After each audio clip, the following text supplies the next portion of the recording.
Food creators, Pico de Gallo. It's what's for Cinco de Mayo. Let's get started.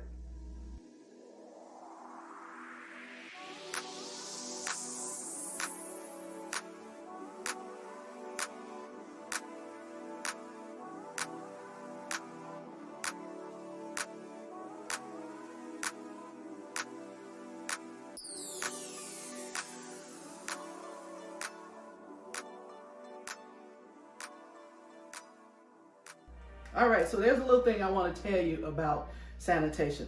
Now this Pico de Gallo is considered a ready-to-eat food, okay? So if I were cooking for a client or if I were in a restaurant, I would have to be wearing gloves, okay? But I'm at home, right? So I'm not gonna be wearing gloves. But one thing I am gonna do is make sure that my hands are washed.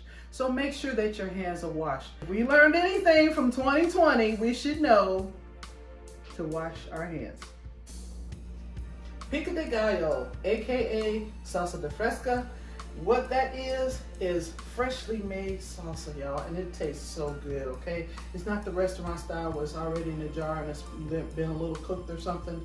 So let's talk about our mise en place. So our mise en place is, gotta have tomatoes, all right? So I already diced up these tomatoes earlier. We got fresh garlic. We got cilantro, and I've already done some cilantro, so, but I want to show y'all some stuff. And we got limes, okay? And we got a jalapeno. You can use a habanero if you dare. And we have a tomato. I wanted to do the tomato for you so you can see how to dice up the tomato, all right? So let's get started. Okay, so I'm going to show you how to do the tomato, okay? So these tomatoes are Roma, aka plum tomatoes, okay? So what I do is I cut that in half, and then I'm going to cut this in quarters. And what you're going to do, G-Man's going to get closer so you can see what I'm doing. What you're going to do is you're going to go underneath to get those seeds out of there, okay? Now we're going to make Julian strips. So what you're gonna do is you're gonna keep your finger, your knuckle against the knife, right? So we're gonna slice, okay? Then we're gonna turn back around and we're gonna make cubes, all right? Move your fingers out the way. And that's how you make your julienne sticks and your cubes. Jalapeno. All right, so if you want to get wimpy, you can wear gloves, but you don't really need it for this, okay? The spicier ones, you might want to wear gloves because of the oils might irritate your skin, all right? But this is a jalapeno. You can use 2 jalapenos if you want. I'm just going to use 1 big jalapeno. And we're basically doing just what I did for the tomato, okay? So I'm going to take this. Now, a lot of people think that the seeds are the reason why jalapenos are hot, but it's actually the veins, okay? So we're gonna take these veins out, same way we did our pepper. Okay, so now what we're gonna do is we're gonna go ahead and make julienne strips again. So your finger is right up against the blade. So you're gonna make your strips. Then we're gonna come back and make our little cubes.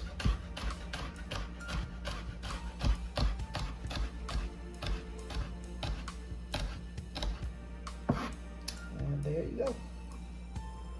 Worth mentioning though, if you want the heat, you can take your veins and you can just kind of like mince it up.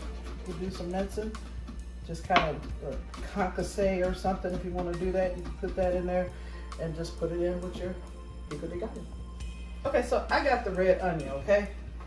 Why do I have a red onion? Because I just think it looks prettier to have the red onion in there. You can do white onion too if you want.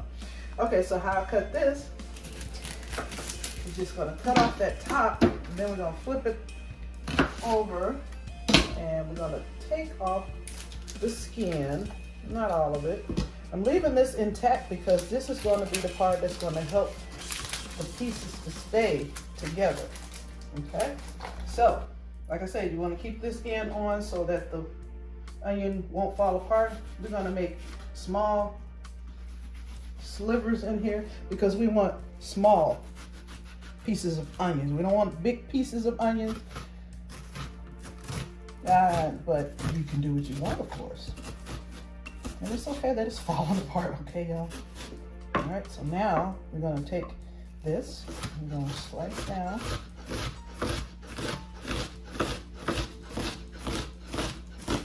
Flip that over. Get that. Put this in our garbage bowl, and then we're gonna go back over. So you saw some of the pieces did fall. Now we're gonna do the cilantro. So for this cut, it's called mincing, all right? So basically what we're doing is just getting the leaves and cutting them, and those look nice little tender. We're doing pretty much just what we did with the onions, right? But we're just trying to get this minced up. A lot of people don't like cilantro, and you could leave the cilantro out if you want, okay? But why would you, okay? Because this is supposed to be an authentic Pico de Gallo, okay? So it comes with cilantro, all right? So I'm using a whole bunch. Actually, I have some already chopped up earlier because y'all don't need to just keep seeing me chop up stuff, okay? So, all right, so we got out almost everything in the bowl, okay? So now we're gonna put some of this fresh garlic in here because I like garlic, y'all. It's good for you. Just don't put that much in there if you don't want a lot in there, okay? So we gotta put the lime in there, okay? Gotta put limes in there. I love this little contraption here, y'all. This is so much better than getting that juicer, and which really probably doesn't get much juice. I primed this earlier by rolling it on my cutting board. So we gotta have some seasoning in here, right? Okay, let's stir this up. Stir it up. Look at all those beautiful colors. It just says Cinco de Mayo, y'all, or Taco Tuesday. Yeah.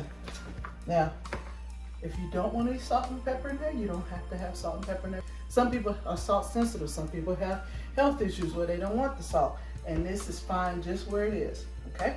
So we're gonna go ahead and put salt in here. You can use the Himalayan salt, which is a lot better than the kosher salt. This is sea salt that I'm using, okay? And we're gonna give it a little dollop, little sprinkles of black pepper. Cracked pepper is fine too, but I'm using this because I just don't feel like burning. So let me try it. Gotta taste your food before you give it to anybody, right?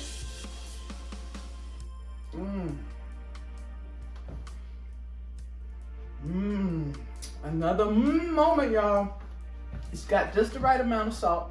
Let me tell you something about limes. When you put limes or lemon in your food, that acts like salt. So you don't have to put extra salt in there. So I only put like, what, 2 pinches of salt in here? And it's just enough salt in the limes. If you want, you could actually put the zest in there too to give it a little bit more flavor. And there you have it. Pico de Gallo for Cinco de Mayo, y'all. All right, don't forget, a recipe is just a guide created the way you want, using your heart and your head. See you next time.